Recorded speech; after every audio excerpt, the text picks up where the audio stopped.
Grizzlies fans know it's the team that gives you the edge. Big River Steel does too. And much like the Grizzlies have recruited legendary talent, we want you to be part of our team. Are you ready to be part of something legendary? Then visit www.bigriversteel.com. That's www.bigriversteel.com.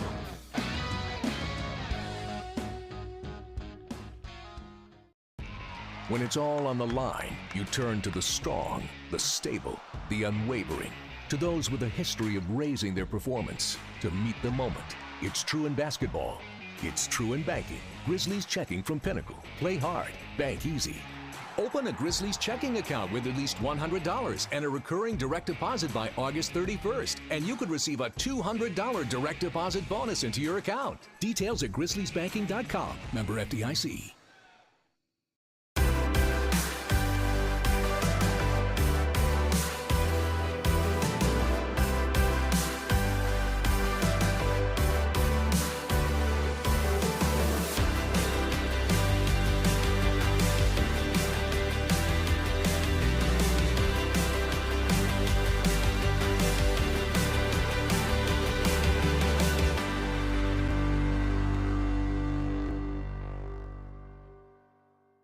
I think we have the college basketball title futures. UConn's number one. I really like Houston. I'd have them winning it all, but you can't be giving Drake jerseys. What is wrong with you? Maybe the Drake curse is stronger in college basketball.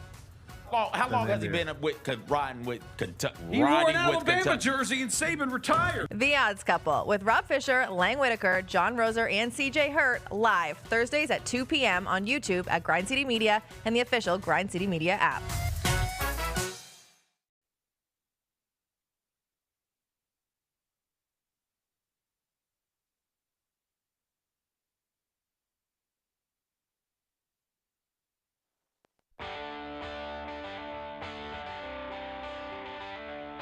Live from the Built Ford Tough studio at FedEx Forum, it's the Gary Parrish Show, presented by Ortho South, on YouTube at Grind City Media and the official Grind City Media app. Now, here's your host, Gary Parrish.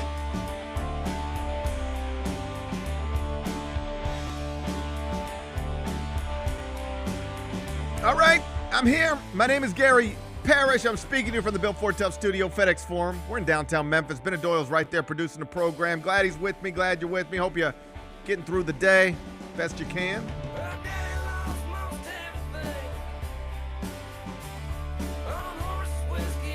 And I hope you weren't hoping that game one of the 2024 NBA Finals would be interesting, because it wasn't. It's kind of fun, I guess, if you're a Boston fan, but it wasn't competitive.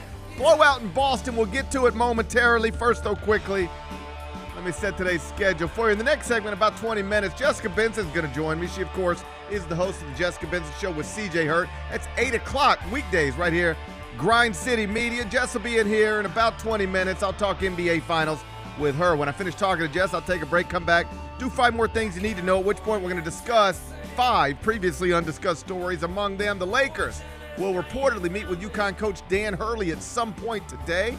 A decision is expected this weekend. I'll get you updated on that situation. We'll do it in about 40 minutes. Oklahoma softball won a 4th straight national championship last night. Congrats to those young women. That's amazing. They're like the Bill Waltons and the Lou Alcindors of softball, I gather. I'll tell you more about it a little later on in the show. End of an era. End of an era. Pat Sajak's final episode hosting Wheel of Fortune is scheduled for today. It's already been taped. Already been taped. Vanna got emotional.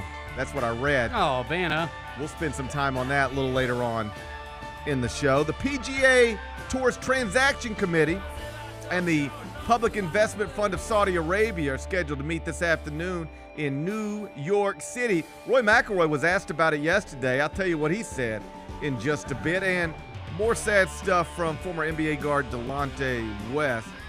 Been arrested again. The details are troubling. The mugshot is heartbreaking.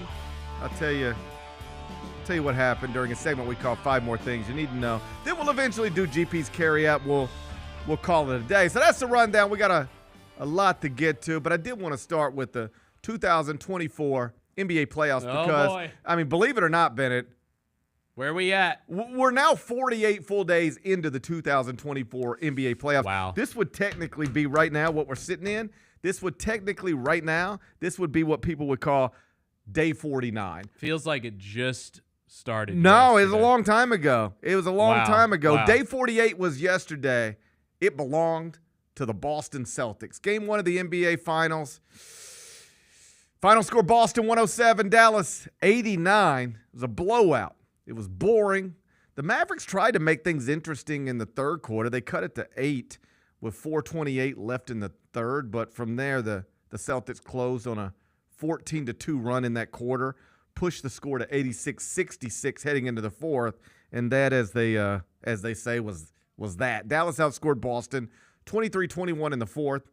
Didn't matter. The result, 18-point victory for the Celtics. And even though the zigzag theory is sometimes a thing in the NBA playoffs, it doesn't appear to be a thing in these NBA finals in the betting markets. The zigzag theory, of course, bettors sometimes, I don't want to say often, but sometimes will, they'll bet it one way and, game one goes this direction. They'll come back and bet it the other direction. The line sometimes fluctuates to reflect that. Line is not reflecting that for game 2, which is scheduled for Sunday. Boston was a 6.5-point favorite last night, opened as a 7.5-point favorite in game 2. It's now down to 6.5, but the line for game 2 is going to more or less be what it was for game 1, which suggests that the betting markets are not necessarily expecting a big Dallas bounce-back game. Big Bet Bennett, here's my first question for you. Is it possible the Celtics are just awesome and maybe we got lost along the way and didn't notice that properly? Because they did win the Eastern Conference by a bazillion games. The offensive efficiency numbers are historically great. The defensive efficiency numbers are elite. There's a whole lot of data that suggests the Boston Celtics are actually terrific. We just don't really talk about them that way because they weren't challenged that much in the Eastern Conference. Everybody in the East is injured. But now here they are in the NBA Finals, and they just took the team led by Luka Doncic and Kyrie Irving that, had done some great things in the West, and, they made light work of them last night in Boston, Massachusetts. So I think that, watching that last night, the one thing that stood out to me, obviously, the way Kristaps Porzingis comes in and starts that game for the Celtics, it kind of felt like one of those situations where it's almost like Dallas wasn't expecting that because we knew he was going to play in this series, but I'm not sure anyone expected him to come out, start, and be on that level, and I just don't think they were prepared for that. And so I could chalk it up a little bit to, hey, they weren't ready for that guy. They were ready for Jason Tatum, Jaylen Brown-led Celtics. They weren't ready for that guy to be injected and be like the star of this game. So I don't think a lot of people are saying, Boston's going to win this series in 5. This is going to be easy work probably now at this point. I'm not so sure. I think that Dallas, and we know Dallas hasn't been good in these game 1s. They haven't been. And, they said all the right things last night. I thought Kyrie was, again, not great in the game. Right. He was not great in the game. But in the postgame, I thought he was terrific again. Like, if I didn't know anything, I had this thought last night. If I didn't know anything about Kyrie Irving, and all I did was just watch him play basketball and watch him talk now, not 4 years ago, but now, I'd be like, man, that's an interesting guy. I think I like him. Yeah, right. It's just, but maybe I should just forget about the other stuff because by all accounts, I talked to Chris Mannix yesterday. He was like, I do think Kyrie has changed. I think he's matured. I think he's grown up.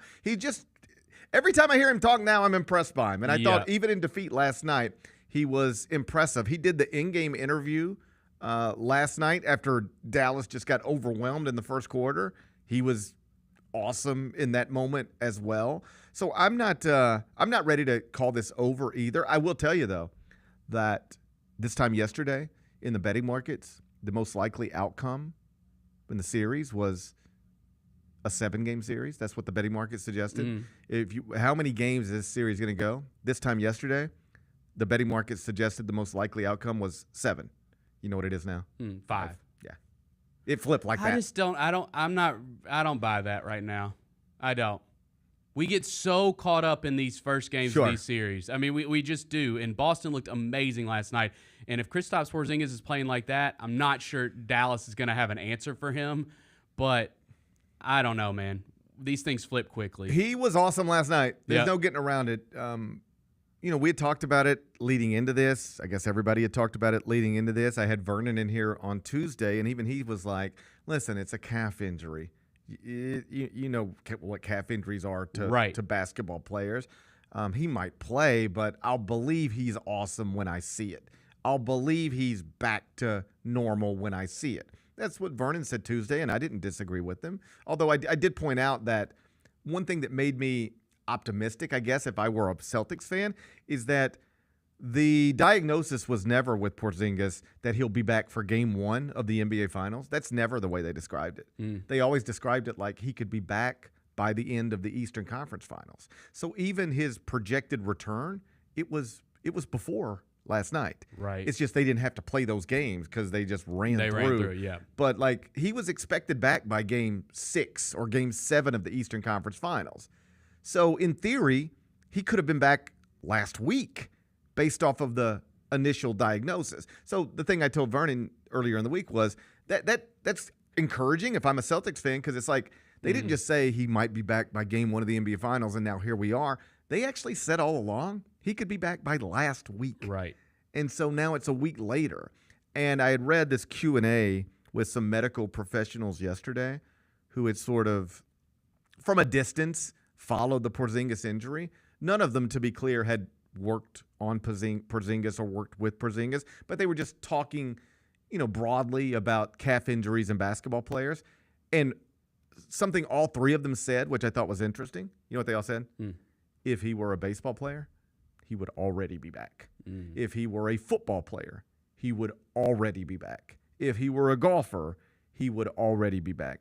The only thing that makes you take a little more time in basketball, I just thought all this was interesting, and every trainer knows this stuff, but maybe some don't.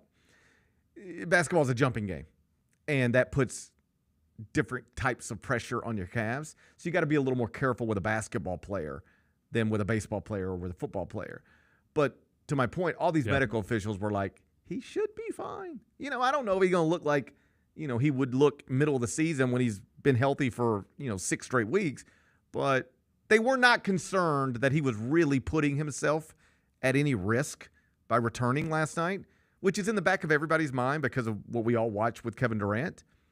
And I thought Doris Burke was smart to point this out last night. It wasn't just that he was awesome. It's that he looked comfortable right from the jump. Sometimes with this type of stuff, calf injuries, the KD stuff, it's all in your head. And you got to really get to a place to where you feel confident in your body. You trust your body. It's the biggest thing you hear from basketball players when they're coming off of, a devastating injury that has taken them away from the court for a year, 18 months, however long. It's not just that they're cleared to play. Like a medical professional looks at you and examines you and says, you're okay. You can go do this if you want to. You got to convince yourself of that. You've got to feel comfortable with that. And often it takes time. And I think that's the thing most people thought with Porzingis last night. Even the Celtics were like, he's going to be on a minutes restriction. He's coming off the bench for only the second time in his career, by the way. He never comes off the bench. This was all new to him. I think the skepticism was like, okay, he's cleared to play, obviously. Yep. He's playing. But is he going to mentally trust himself, trust his body? Is he going to be comfortable moving around? And he just was from the jump. Yep. Just comfortable. He comes off the bench, takes 13 shots. He made 8 of them, finished with 20 points, 6 rebounds, 3 blocks in 21 minutes. Almost all of it was in the first half. He was awesome. And like I said, coming back from this type of calf injury, it can be tricky because you're in your head. This is the same type of situation that led to Kevin Durant having that Achilles tear on a massive stage. But again, from the jump, Porzingis just looked comfortable. And from the jump, the Mavericks didn't. They looked tight. No, they did look tight. I was surprised. I thought that, especially, I thought honestly, GP, that third quarter when they got it, because what was it? It was like 21 at halftime. It wasn't astronomical. They were down almost 30 at one point. They got down 29. Yeah. They cut it to a point, and you saw Jason Kidd at halftime. Yeah. And he was like doing the thing all coaches do. Like, let's focus on the third quarter and try to win that one. But he said something that I thought was interesting. They had a camera in the locker room, right? Yep. And he's talking to his team, and he starts to say, it looks like we've never been here before. And he caught himself because, it seemed like he seemed to realize in real time, you know what the truth is? We haven't. Yeah. We haven't. Kyrie has. But the rest of these guys, for the most part, haven't. Yep. And they that looked like, in addition to one team's better than the other, I mean, we've been playing basketball for a lot of months now. There has been no point in this season where anybody thought the Dallas Mavericks were better than the Boston Celtics. So in addition to that obvious thing, like the Celtics just looked better, they looked more comfortable in the moment. Perhaps some of that's just home court advantage. Yep. But they looked more comfortable in the moment. They did, but it's why I'm not trying to take too much from this game, because last night, I think, did they get it to 8 at one point in the third quarter? They got it to 8 in the third quarter. But it immediately jumped back up. Jumped back. But when that happened, in my mind, you're starting to go to, buddy, if Boston loses this game, they are in trouble. And Luka had that look like he was, and Luka had that look for a minute where it was like, all right, let's go. Yeah. And then within minutes, it was over. Yeah, so these things flip so quickly. Luka could come out and have 40 and a 40-point triple-double in the next game and win, and it's like, okay, well, they got home court advantage now. It's a series. Oh, yeah, you had this moment where it was like, okay, this could go either way, and then that moment was gone. It was gone quick. Very quickly. Yeah. I mentioned Luka. He had 30 points, and if that's all you do is look at the box score or at least look at the points, you might be, hey, Luka had 30. He was fine. He wasn't fine. He looked tired. Right. He looked hobbled. And I never know if the whole looked hobbled thing goes hand in hand with we're getting our brains beat in. Right. Like if you're up 20 instead of down 20, are you moving around the court differently? Maybe. That's a good point. Yeah. Maybe. But he did look tired. And he had 1 assist. Did you notice this? 1 assist. That's the lowest number of assists he's had in any game this season. It's the lowest he's had in any playoff game ever. And it's the lowest he's had in any game in the NBA ever when playing at least 35 minutes. And that is not an accident. And that is not a coincidence. Okay. You know what it reminded me of? The national championship game of the 2024 NCAA tournament. Okay. In this way. Anytime a team does something negative that it has never done before, it is almost always a byproduct of game planning and strategy by the other team. If you remember the national championship game, Purdue-UConn. Yep. Purdue barely took any three-pointers. I can't remember the number. It was like 6 or 7. It was, but it was the lowest number of the season, three-point shot attempts that Purdue had the entire season.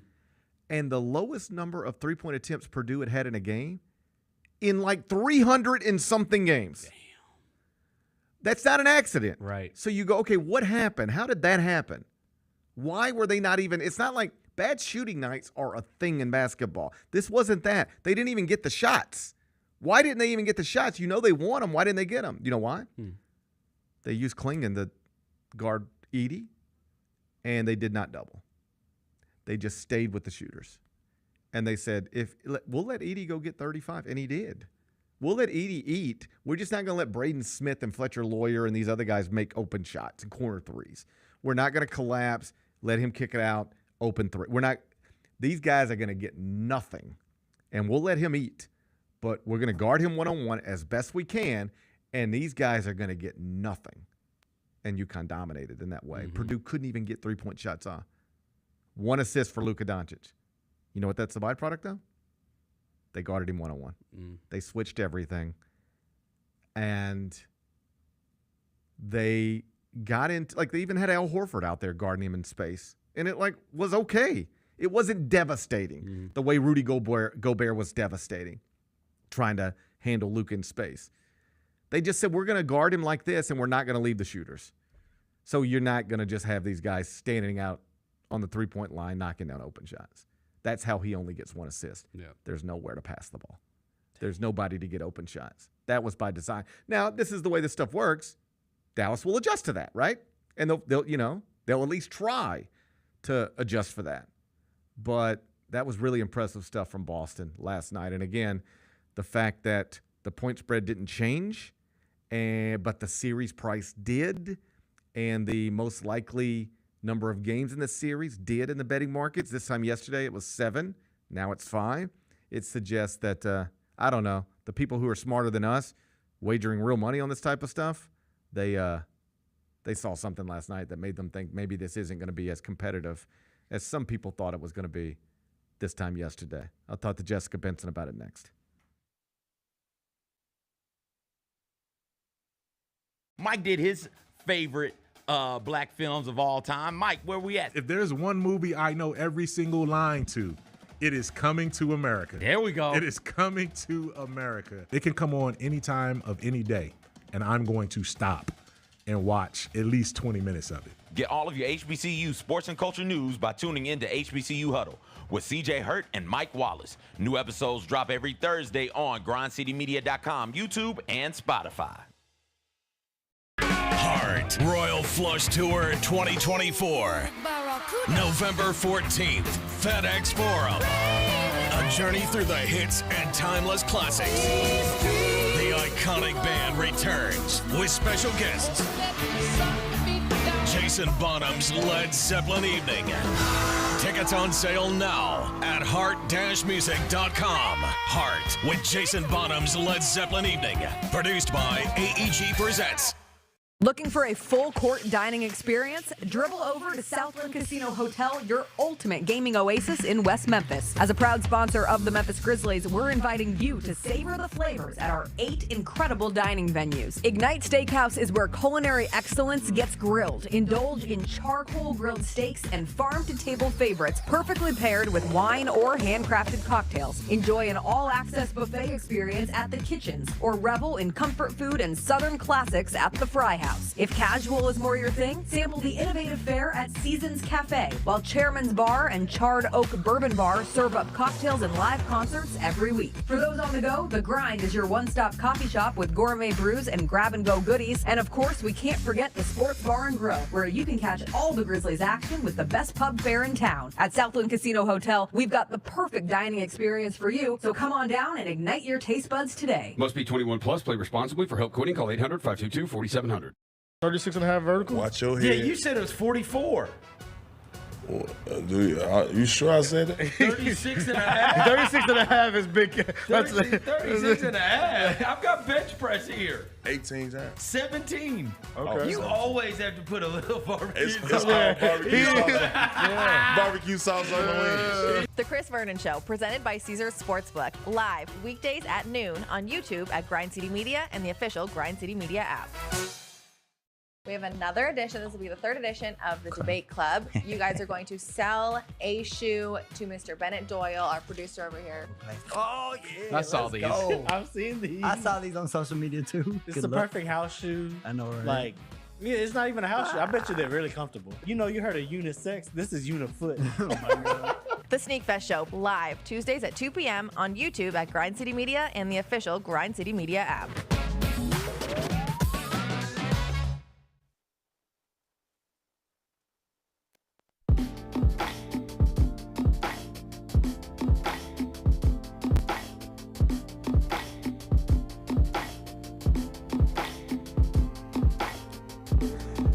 Welcome back, Gary Parrish Show, presented by Ortho South. And on Fridays in the second segment, I am joined by the host of the Jessica Benson Show with CJ Hurt, Grind City Media, 8 o'clock, Monday through Friday. It's Jessica Benson. She's right here. Look at you. It's me. Look how bright you are. You're neon. I'm a highlighter. How are you? How'd you decide? How'd you wake up and decide to be a highlighter today? It's my favorite. It's my favorite of my Skims that I've ordered. It's just like a little tank. That's Skims. Yeah, it's Skims. I've never seen bright Skims like that. that. Oh, I love the bright Skims. Except I got a bright pink Skims. This is too much. No, but that's fine.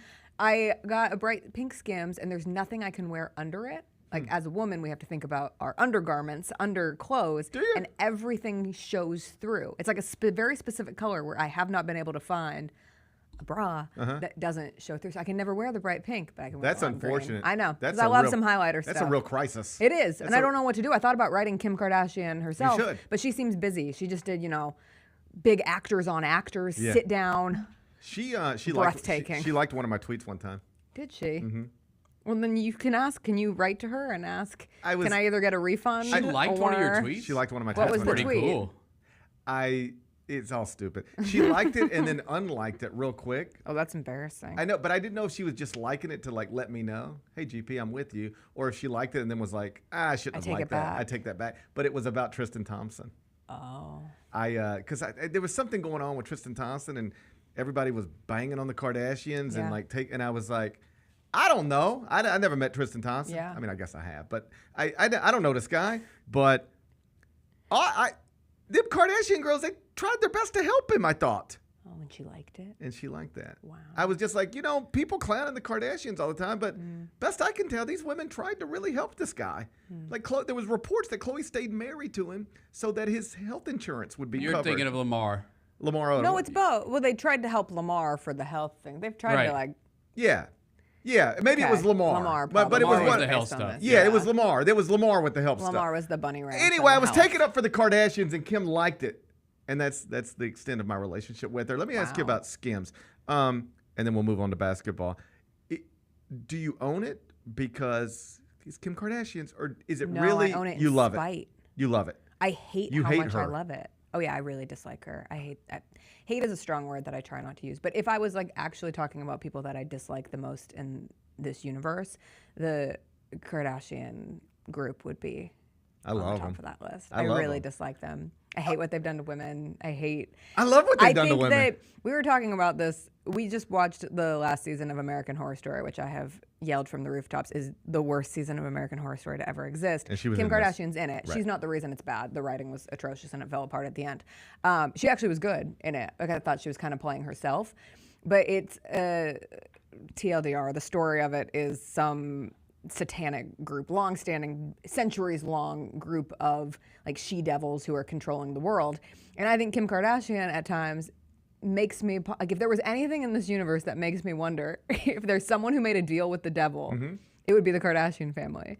Because what has she done? What has she done? What has she done? I've seen her do a lot of things. Well, she's done, but that's the thing. She's done a lot, but writing on what? Like she passed the baby bar. She's gonna be a lawyer. Yeah. She posted a picture this week about some legalese and how that's her least favorite part of reading law papers. She wanted to post that she was continuing to work for her law career. She's an actor, a capital A actor now. She sat down with Chloe. I can never pronounce Chloe. Sevigny. Anyway, poor Chloe. Yeah.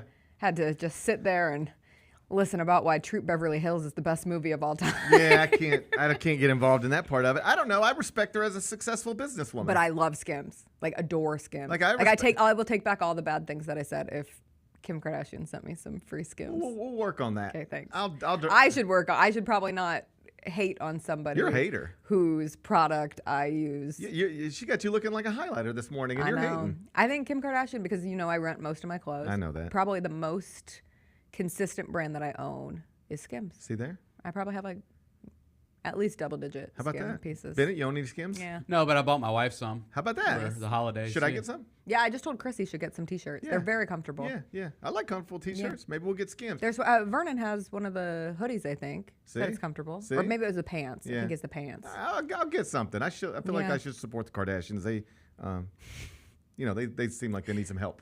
Absolutely. They're all billionaires. I know. Isn't that amazing? It's remarkable. Isn't it crazy? It is. Like they just deal with the devil. How did this happen? Like Kendall just said, I'll start a tequila company, and it's the biggest tequila company. And Kylie was like, I'll just start some makeup, and it's the biggest makeup. Did you see Ray J's interview on Club Shay Shay? He's like, maybe without our tape, there'd be no OnlyFans. The kids would still be in school. Ray J changed the world. He did. Yeah, he did. He did. Ray J is something else. Mm-hmm. But it is when you think about all of the Legos linked with that family, right. And I know Kris Jenner has been the momager of all momagers in this world, but the fact that it all goes back to Robert Kardashian being one of OJ's lawyers is crazy. It's a wild family. Crazy. And the Caitlyn Jenner piece of it. It's a wild situation. Anyway, I'm glad you're comfortable. Thanks. And I hope you find something to skimmed. go underneath that pink Skims. I hope so too, because what a waste of money. Probably find it on Reddit. There's probably a solution on Reddit somewhere. Maybe. You should Google that. I do Game love 1 of Reddit. the NBA Finals was last night. It sure was. I was hopeful that it was be competitive. It I was wasn't. so excited.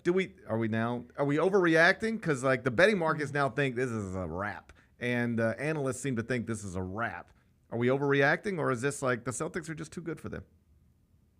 I think we're reacting. We're reacting. We're reacting. There's an understanded knowledge around the Celtics and their seemingly inability to just curb stomp opponents, right?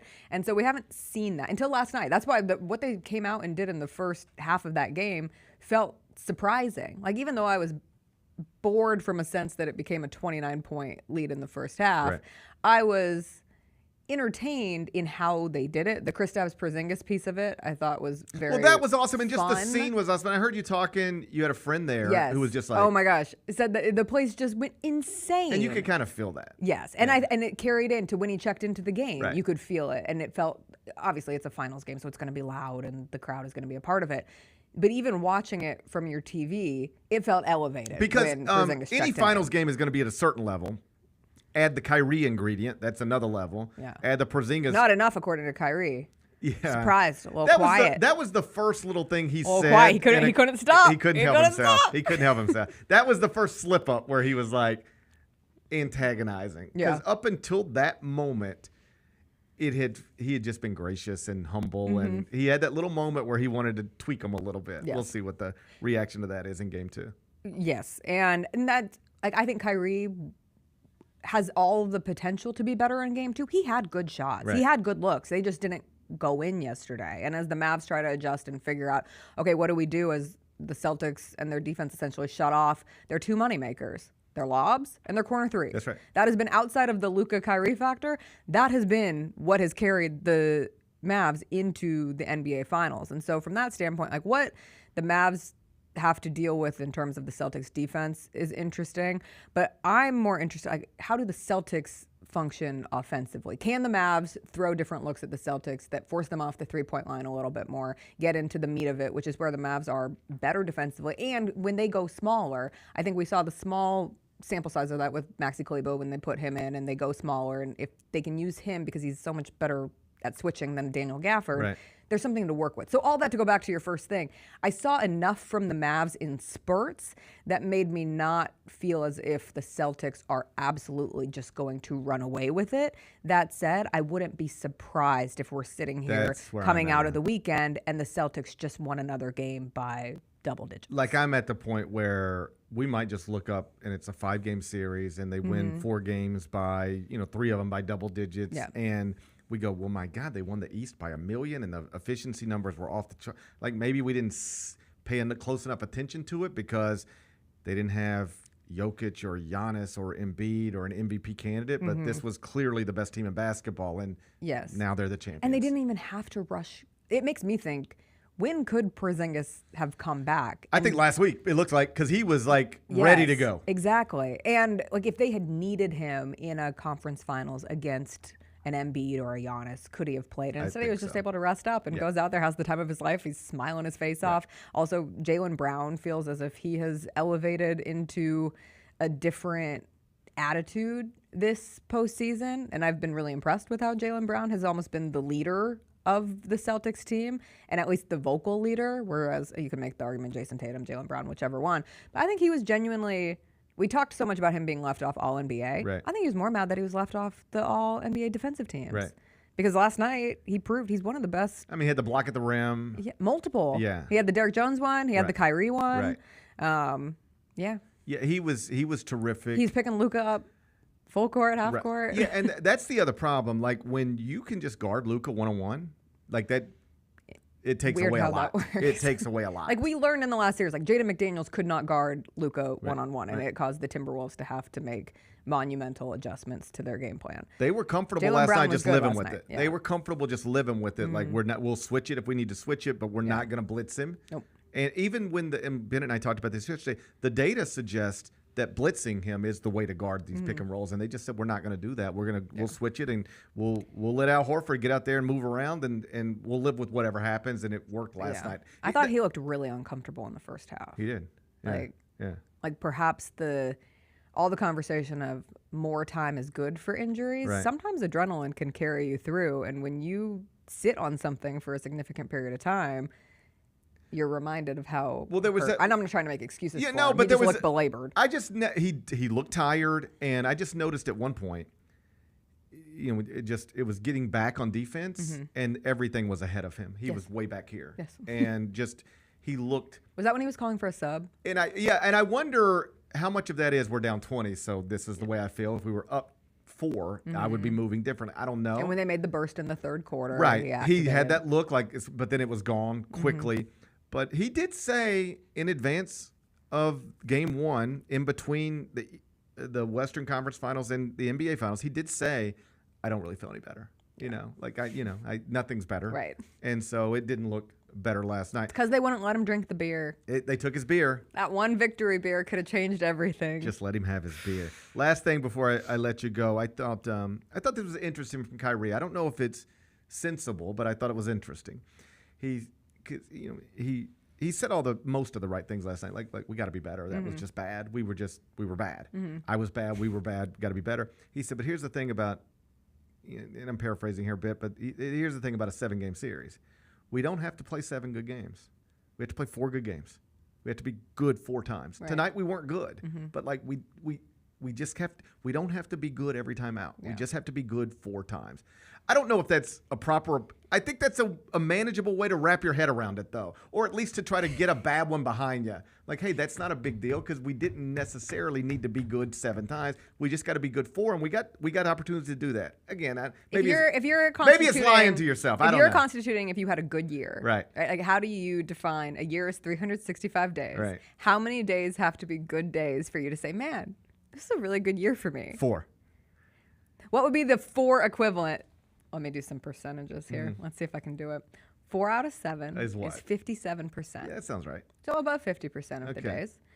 50. How would I do 0.57 times 365? This is where Nope. I was wrong. I don't know how to do the math. We're about to find out whether you deserve to get into USC or not. I don't know how to do the math. It was for my reading and writing, not for my math scores. I didn't take a single math class at USC. I think Lori Loughlin got you in. I think I was on the water polo team. I'm rewatching Desperate Housewives right now with Felicity Huffman, William H. Macy's wife and actress, and the one who took the brunt of their family's part in the college admission scandal.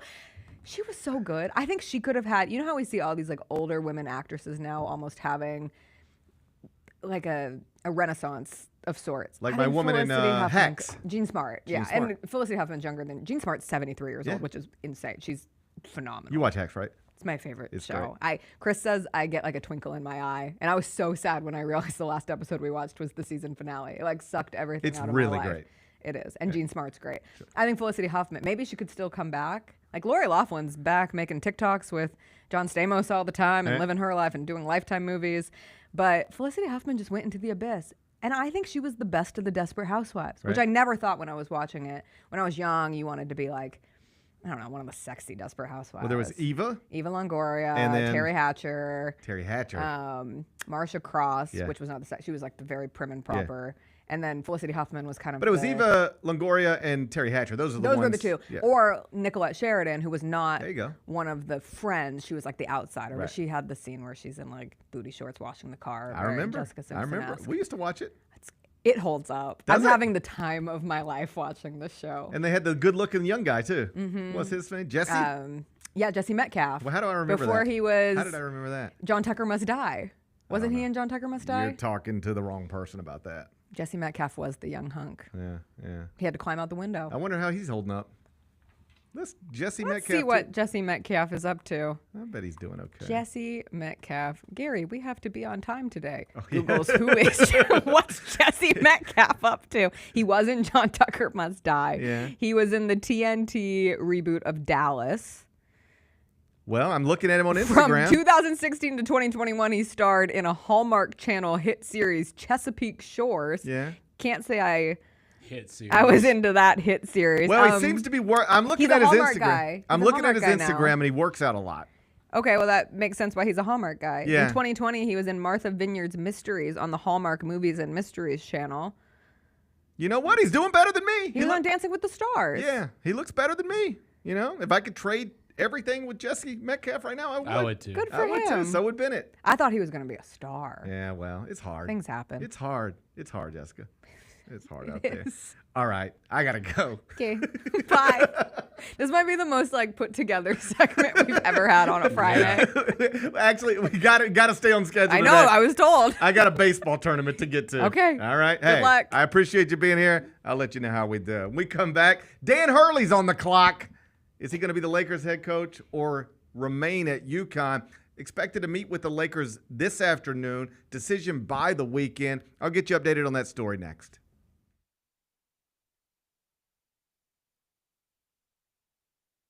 Let's talk about MVPs. Let's do it. I went with the Joker. Oh my God, Nikola Jokic. Nikola freaking Jokic. Every time I is watch him play, I am so impressed. I'm obsessed with him. Yeah. Everything he does works. He can pass, he can shoot, he can rebound, he can drive, he can defend. Like, he can do He everything. can lead the fast break, and he's like 7-1. IMHO with Lang Whitaker and me, Kelsey Wright Johnson, on YouTube at Grind City Media and the official Grind City Media app. We have another edition. This will be the third edition of the Debate Club. You guys are going to sell a shoe to Mr. Bennett Doyle, our producer over here. Oh, yeah. I saw these. I've seen these. I saw these on social media too. It's Good the luck. perfect house shoe. I know, right? Like, yeah, it's not even a house shoe. I bet you they're really comfortable. You know, you heard of unisex. This is unifoot. Oh my God. The Sneak Fest Show, live Tuesdays at 2 p.m. on YouTube at Grind City Media and the official Grind City Media app. G.G. Jackson, I don't know if you know this, CJ, youngest player in the NBA, does not turn 20 until December of this year. He was the 45th pick in last year's draft. He becomes the first teenager, I believe, to be named to an all-rookie team without having been a first-round pick. Shout out G.G. Jackson. Tune in to the Jessica Benson Show with CJ Hurt, live every weekday at 8 a.m. on YouTube at Grind City Media and the official Grind City Media app. Looking for a full-court dining experience? Dribble over to Southland Casino Hotel, your ultimate gaming oasis in West Memphis. As a proud sponsor of the Memphis Grizzlies, we're inviting you to savor the flavors at our 8 incredible dining venues. Ignite Steakhouse is where culinary excellence gets grilled. Indulge in charcoal grilled steaks and farm-to-table favorites, perfectly paired with wine or handcrafted cocktails. Enjoy an all-access buffet experience at the kitchens, or revel in comfort food and Southern classics at the Fry House. If casual is more your thing, sample the innovative fare at Seasons Cafe, while Chairman's Bar and Charred Oak Bourbon Bar serve up cocktails and live concerts every week. For those on the go, The Grind is your one-stop coffee shop with gourmet brews and grab-and-go goodies. And of course, we can't forget the Sports Bar and Grill, where you can catch all the Grizzlies action with the best pub fare in town. At Southland Casino Hotel, we've got the perfect dining experience for you, so come on down and ignite your taste buds today. Must be 21 plus. Play responsibly. For help quitting, call 800-522-4700. Life Care Ambulance is proud to be an official partner of the Memphis Grizzlies and FedEx Forum. At Life Care, they wear their hearts with pride. Their passion is their people. They want you to love what you do and where you do it. Their employee-driven culture encourages a healthy work-life balance and supportive work environment. They invest in your success and well-being so that you can provide the best care for the patients that they serve. Join the incredible team of EMTs and paramedics in Memphis, Nashville, and across the nation today. Learn more at lifecareamb.com.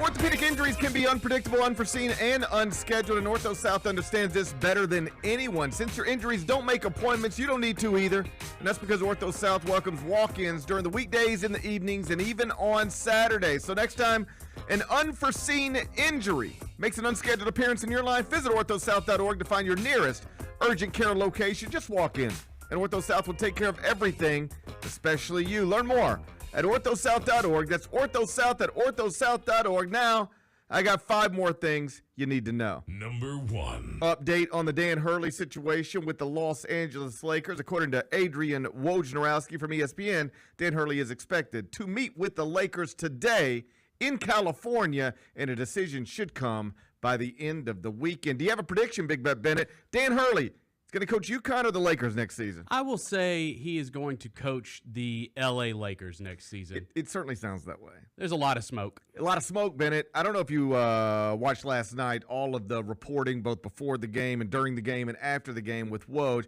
but sometimes you can learn a lot by the way the reporters are actually talking about these things.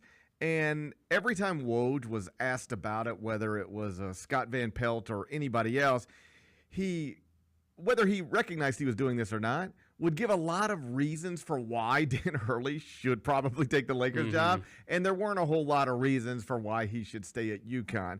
Obviously, the opportunity to try to become the first person to win 3 straight national championships in Division I men's basketball since John Wooden, that's a hard thing to walk away from. But the thing Woj kept referencing last night, and this is something you and I talked about yesterday, is the changing landscape in college athletics. UConn is a massive brand in men's basketball and women's basketball.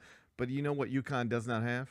We talked about this yesterday. Big-time college football. And that is the thing that prevents UConn from being in a league that has big-time college football. And if you're not in a league that doesn't have big-time college football, you know what you end up missing? Lots and lots and lots and lots of money. So we just reached a settlement where pretty soon, SEC schools, Big Ten schools, Big 12 schools, ACC schools are going to be allowed by the NCAA to spend roughly $20 million a year on student athletes. Just throw it right to them. Just pay, like quite literally pay for play. And UConn is not in that boat. And even if UConn wanted to try to match these power conference schools dollar for dollar, like where does this money come from? You know, I can tell you where it comes from at Alabama. I can tell you where it comes from at Ohio State. I can tell you where it comes from at Oklahoma. But where are you going to get it at UConn? Like, ticket sales don't cover this stuff. You know what covers this stuff? Media rights deals. And if you don't have big-time football, you don't have the same type of media rights deal that big-time football programs have. And so whatever it is you've been doing to balance the playing field is going to be more difficult than ever going forward. And when you contrast that with the opportunity to live in Southern California, to coach perhaps the most glamorous franchise in American sports, to coach perhaps the greatest basketball player who has ever lived, there's just a lot of reasons to go and not as many reasons to stay. As always, we'll see, because I can't tell you how many times I've talked to coaches and they are very close to making a decision in one direction. And deep down, they have convinced themselves that the smart thing to do is to do this thing, to leave. And then at the end of the day, they just cannot pull the trigger on it. So that's difficult. But not all indications, but most indications at this point is that Dan Hurley's going to have a hard time turning this down. We spent a long time on it yesterday. You can revisit that show if you missed it. But I think unless he just cannot pull the trigger, or his wife Andrea steps in and just says, let's not mess with happiness. Our life is good. Let's not dramatically change everything. Unless something like that happens, and something like that could very well happen. But unless something like that happens, I do think Dan Hurley will be the next head coach of the Los Angeles Lakers. Number 2. Congratulations to Oklahoma softball. Did you see this last night? I did see this last night.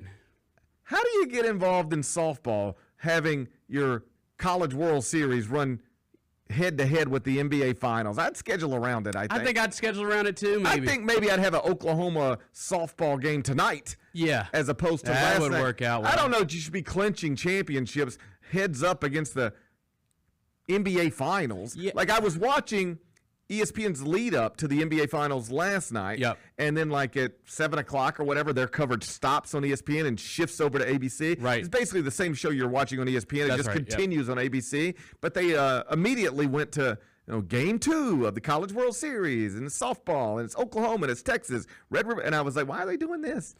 Yeah, right now. Especially because with like, you would think that you have a built-in rain day, and so you could be a little flexible with your scheduling. Like, if you're like, oh crap, the week up, we're looking up like, oh crap, this is the same night as the NBA Finals. You would think you'd have a little flexibility to be able to just push it a day later. I don't know who's running these women's sports around this country. Because I'm with you. I would have watched. I would like. I mean, I watched a little bit. I mean, I had it on, but yeah. I didn't watch. But I had it on. But like, I remember this with the WNBA finals last year. Right. It was like, why are you competing with the NFL? Yeah. Like, I will watch this, but I'm not going to turn off Patrick Mahomes to watch this. Right. But I will watch this, but not if Patrick Mahomes is on. And same thing with softball last night. Like, we got to study these calendars. We got to study the calendars. Yeah, I don't think people are looking at the calendars I enough. agree, dude. Either way, congratulations to Oklahoma Boomer. softball. Yep. Most people didn't watch it because you're probably watching Kristaps Porzingis, but they won a 4th straight national championship last night, and they did it by defeating their rival. Do you realize there are women who enrolled at Oklahoma, and all they've ever done since enrolling in Oklahoma is win national championships? Goats. They're like Lou Alcindors and Bill Waltons. That's pretty crazy. They're honestly. like little Oklahoma Bill Waltons. That's what they are. It's also crazy considering that in college baseball, it's like a new team every year. Right. Yeah. I mean, it's an SEC team every year. It's an SEC but team. it's a new SEC team every year. That's right. It's a Mississippi team most times. Yep. You know, sometimes Mississippi State, sometimes it's Ole Miss. Is this the way women's sports works? When I was growing up, tell me, I don't know, maybe I just have a blind spot for this. I remember every little fella I knew. Like, I was 7 years old once upon a time, and every 7-year-old I knew played baseball, right? Mm-hmm. I don't remember every 7-year-old girl I know playing softball. I don't remember it being like a tit for tat. Yeah, when does that start? I don't know. So but now I take my little guy to, the indoor baseball facility, and we getting, batting practice in and all that stuff. And there's little girls in there every day with their moms, with their dads. Playing softball. Like not just playing softball, but I'm talking about private lessons, hitting lessons, pitching lessons, agility stuff. Like there's a real emphasis on this. And I wonder if this is the way it happens. If you remember once upon a time in women's basketball, like Pat Summitt in Tennessee just dominated that thing, right? And you want to know why? They dominated it for as long as they did, as consistently as they did. They cared about it more than anybody else. Right. They made it a priority.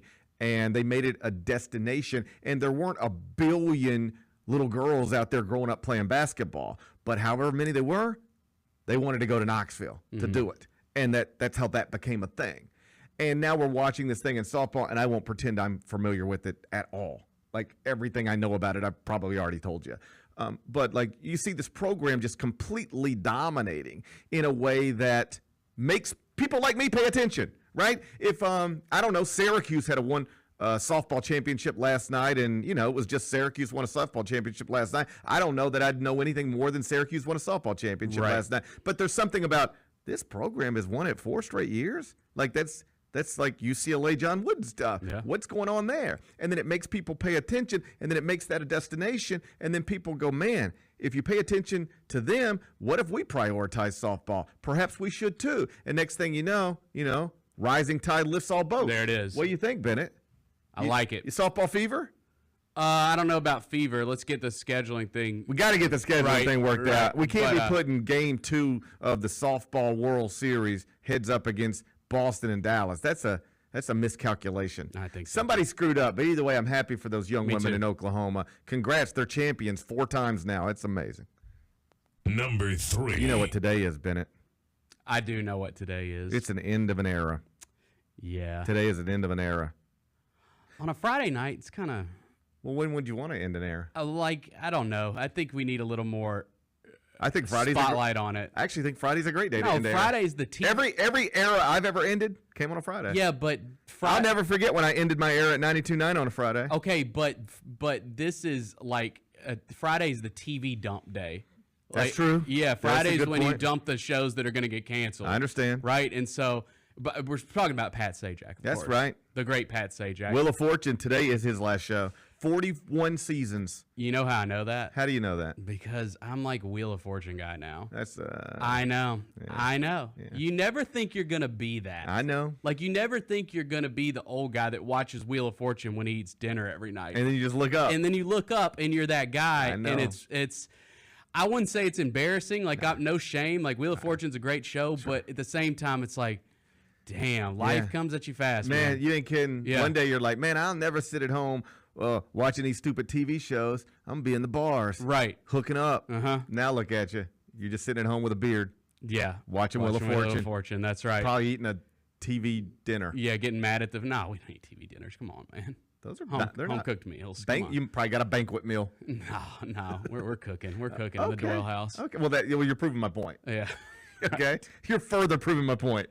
You're making proper meals every night while watching Wheel of Fortune. That's right. Dinner better be done by 6:30. You are who you never said you would be. Pat Sajak, 41st. It's the end of an era. Yeah. I'll never forget when I ended an era. Oh, it was incredible. I don't think you got the fanfare that Pat's going to get tonight. Nobody cared. Yes, they did. They did care. I sat in a dark studio by myself. People cared, bro. But I think Pat's going to get a little more fanfare tonight. Tell me about the balloons I had when I walked out of that studio. That's a good point. Or the cake. Tell me about the cake if you saw that. Jalen cared. Did you hear about my going away party? Did you ever hear about my going away party? Did you not have a going away party? Never had a going away party. Damn. I've never had a going away party. We had a going away party for Dan. I went to his going away party. I was out of town. We could have brought you. You could have came too. I was out of town. I would have been there for that. Okay. I was out of town, or I would have been there for that. I left the commercial pill, no going away party. I left 92.9, no going away party. Nobody cares when I leave anywhere. I care. I think I'm not good at developing relationships. Right. Hey, should we get Gary a cake? No, that dude? Are you kidding me? I think I'm not good at He nurturing. talked to me once. He talked to me once, and he probably doesn't know my name. Why should we care? Dang. I don't think I'm good at dude at making. I don't think I'm good at a lot of things, man. And the way that I'm torturing our directors, like I don't know if we'll get a going away party here. It's tough.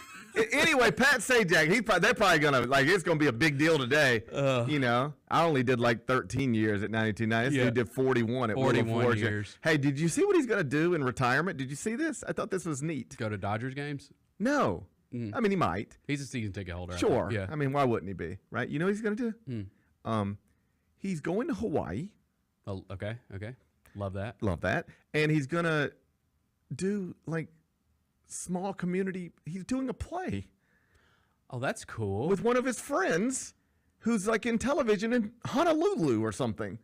That's pretty cool. But isn't that just living the life? I'm Pat Sajak. I am the biggest, but now I'm just going to do what I want to do. Yeah, it's my passion project. I understand this isn't going to get thousands of people watching every night, but it's something I've always wanted to do. He's just going to be in the little theater. That's kind of cool. I respect that. I respect that a lot. Yeah. That's a man saying, I'm going to walk away from this thing I've been doing, and now I'm going to spend the rest of my life doing what I want to do. And the first thing I want to do is do a little play in Hawaii with my friend. Yeah. That's what I'm doing next. Good for him. Ryan Seacrest taking over in the fall. Vanna White going to continue. Wheel of Fortune. It's an end of an era. Number 4. PGA Tour meeting with the Live people today in New York City. Roy McIlroy said that he considered actually leaving today after the second round, flying to New York to be at this meeting, and then flying back for the third round. He said he's not going to do it, but he did consider it. Comments were interesting. He backpedaled a little bit off of his previous statements about Live. In fact, he was asked, looking back on it, what do you make of the early stages of this great divorce in golf? And he says he wishes he would have been a little more empathetic towards the people who were leaving. He took a real hardline stance, dug his heels in, and was basically like, you either stay here with me on the PGA Tour or you're the devil. And he just wishes he wouldn't have done it like that. He also seemed to suggest we don't really know still where this thing is going in golf, but that he is hopeful one day they can all play together consistently again.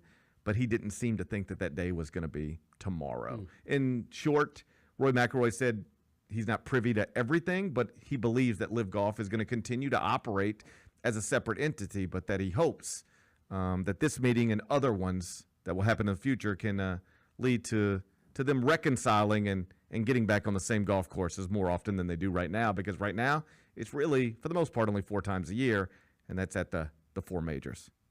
Number 5. Delonte West arrested again. Oof. Did you see this? Yeah, I did. In Virginia. The mugshot is heartbreaking. Scary, yeah. The details are troubling. They were executing a warrant on him for him violating, things you can't violate when you've been in as much trouble as he's been in. And he took off running, tried to run from the police, and then he collapsed because he was presumably under the influence of opioids. They had to apply Narcan, and reportedly it didn't work the first time. He was unconscious. Like, it was dicey. They put him in an ambulance. They got him to the hospital, applied a second round of Narcan, if that's how that works. And he did respond to that, or his body responded to that. He was subsequently released from the hospital and taken straight to jail. And so now he's in jail. And it's just, it's a sad story, man, because there's a lot of people who really care about this guy. He was obviously a college star at St. Joseph's, and then was a teammate of LeBron James. Yeah, he's a good NBA player. Yeah, and, you know, I just know a lot of people have tried to help him. Mark Cuban, LeBron James. You know, I worked with Jameer Nelson at CBS Sports for several years, and, you know, Jameer and I have talked about it, and, like, I can't tell you how much energy and time and money people have thrown at Delonte West to try to help him. He struggles with mental illness, struggles with addiction. And it's just so sad because I even saw this last night as I'm watching it unfold on social media, and I click on the story and then I look at all the comments, and people are like tagging LeBron James, like, go help your boy, or tagging Jameer Nelson. You got to go help your teammate. That's your brother. And I'm like, you don't think they've tried? Like, I've watched it. Like, I've seen Jameer, like, have to step out of the studio and take a phone call because he's on the phone with Phil Martelli, who's been on the phone with somebody, and they're trying to get in touch with somebody who can go help. Like, it's just, there's nothing that anybody can do. And if you've ever been through this in your own life, when somebody is struggling with addiction and struggling with just any of the things people struggle with these days, you just feel so helpless because you can send every text message and you can make every phone call and you can make every promise and offer and put your arm around them. And at the end of the day, it just doesn't matter. You cannot help somebody who does not want to actually be better on their own. It's a cliche. You hear it all the time. You don't understand it until you go through it. I've been through this with people. Like, it doesn't matter how badly you want somebody to be better and do better and you know, function more sensibly, unless they want to or have any desire to. You just can't get them there. And that's apparently where Delonte West has been for a long time now. And now he's hit, I don't know if it's rock bottom. Feels like he's been living in rock bottom. You know, just you see these random videos of him just on the streets. Be like you're sitting at a red light, you know, down here, and it's like former NBA player Delonte West just standing in the corner, just stumbling around, making no sense. Like, you see these videos all the time. It's just sad. Yeah. So I guess my point is, I see all these comments about LeBron needs to step up and this guy needs to step up and all these other NBA people. They've all tried. I'm telling you, they've all tried. I've seen it with my own eyes. I've heard it with my own ears. I've watched Jameer be on the telephone trying. There is no amount of money that these people wouldn't throw at this to try to make it better. There is no amount of energy people wouldn't throw at this to try to make it better. And it's just, it has never worked, and it doesn't appear that it will. I'd love to be wrong about that, but every time you hear a Delonte West story, or at least most times, it's not a good one. It's not a good one. Sad stuff. Be back with GP's Carryout. Mike did his favorite black films of all time. Mike, where we at? If there's one movie I know every single line to, it is Coming to America. There we go. It is Coming to America. It can come on any time of any day, and I'm going to stop and watch at least 20 minutes of it. Get all of your HBCU sports and culture news by tuning in to HBCU Huddle with CJ Hurt and Mike Wallace. New episodes drop every Thursday on grindcitymedia.com, YouTube, and Spotify.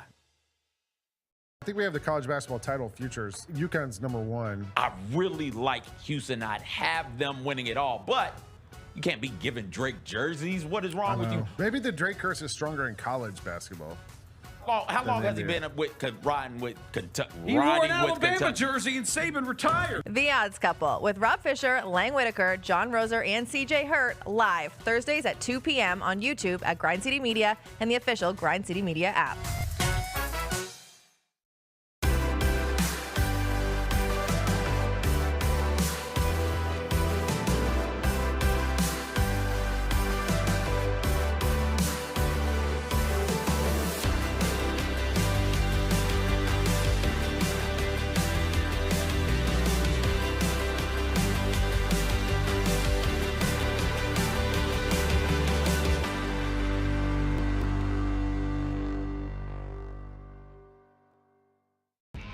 When it's all on the line, you turn to the strong, the stable, the unwavering. To those with a history of raising their performance, to meet the moment. It's true in basketball. It's true in banking. Grizzlies Checking from Pinnacle. Play hard. Bank easy. Open a Grizzlies checking account with at least $100 and a recurring direct deposit by August 31st, and you could receive a $200 direct deposit bonus into your account. Details at grizzliesbanking.com. Member FDIC. Let's face it, there's a lot of trash talk in basketball, but the great teams let their performance do the talking. Like Ford F-150 with Pro Power on board, a class-exclusive industry-first feature that turns your truck into a mobile generator and leaves the competition speechless. Ford F-150, official truck of the Grizzlies. Greatness starts here at your Mid-South Ford dealer. Class is full-size pickups under 8,500 pounds, GVWR.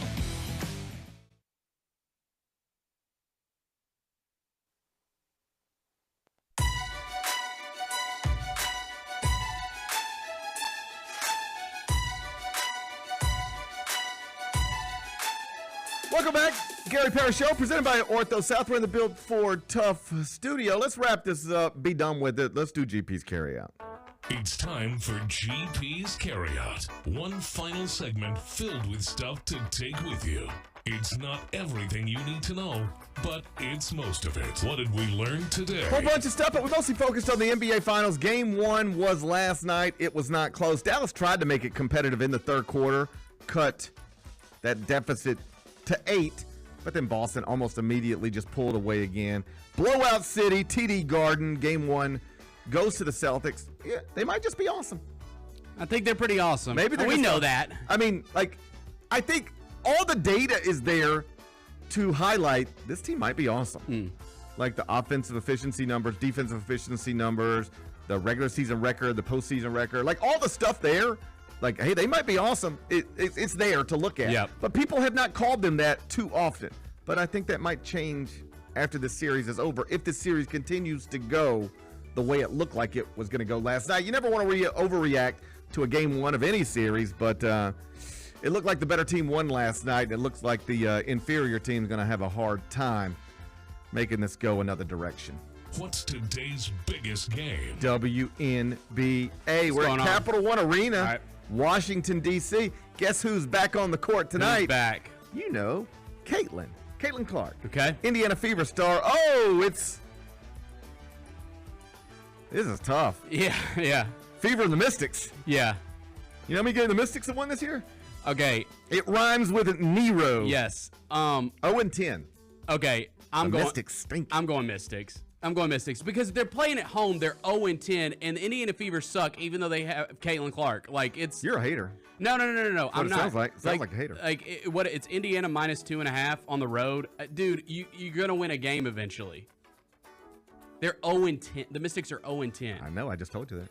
They're gonna win tonight. The Fever aren't good, so we're. Benny, you're a hater. Yeah, I'm a hater. We're going Mystics. You're a hater. You sound like a Chicago Sky. Everything screams take. Do you support the Chicago Sky? Is that what I'm hearing? It's funny business, bro. Everything screams take the Fever. Everything. The Mystics are 0-10. Caitlin Clark's had all this controversy. She's probably going to come out and have a big game tonight. You're not going to lose every single game. This is where the Mystics win. It's Friday night at home, for It's God's Friday night sake. at home. Yeah. Capital One Arena, for Yeah. crying out loud. Caitlin Clark, she's averaging 15.6 per game, 6.4 assists, and 5.1 rebounds. So, we'll see what she does tonight. Yep. It's on Ion. Do you know that? Are you familiar with I know Ion. Yeah, Yeah, if you got cable, you got Ion. You got Ion, so like Google it. It ain't my job to tell you exactly where Caitlin Clark's playing every night. It ain't my job. That ain't what I signed up for. But she will be on TV tonight, 6:30. Bennett is taking the Washington Mystics because he says even though they have lost 10 straight games to start the season, they're not going to lose an 11th. No. What are we watching on TV? WWE SmackDown. Okay. 7 o'clock. Fox. You've lost your passion. I sure as hell have. I can see it in your face. Yeah, I need something. Cody Rhodes is expected to address AJ Styles tonight. Oh, great. We're still doing that? AJ Styles beat him up bad last week. Yeah, that's fine. Rinse, repeat. Like it's been every couple weeks with this. Let's move on. There's speculation that AJ Styles could get fired tonight. Bro, we need Roman Reigns more than ever. Bad. Bring him back. Man, what if you heard man. What if you heard that music tonight? Oh, y'all took it for granted. Took it for granted. Look at it now. You had a tribal chief, and you said, "Oh, we don't need our tribal chief. Oh, we don't need our tribal chief. Oh, we got to finish the story." And now look, Bennett's lost his passion. Yeah. AJ Styles might get fired tonight. That's what they said. Okay. I don't even know what that means. We'll see. Clash at the Castle's coming up. You don't even care. You don't care about anything at the Castle. Holler at me when SummerSlam comes around. Bennett said he ain't worried about it till summer. I'll watch it, but Bennett says he's done with this stuff. What's the best thing we've read? CBSSports.com, my colleague Matt Norlander has written a column about Dan Hurley, sort of from the college perspective. Sam Quinn from the NBA perspective about Dan Hurley, what kind of fit he would be with the Lakers. That's the big story in sports. Dan Hurley, what's he going to do? You can read about it. Norlander and Quinn got it.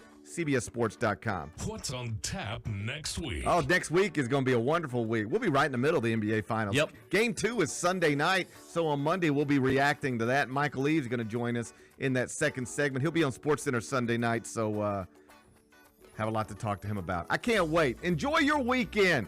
I'm going to enjoy mine. We'll meet back here Monday at 10. Till then, be careful, be kind, be good, rep your hood.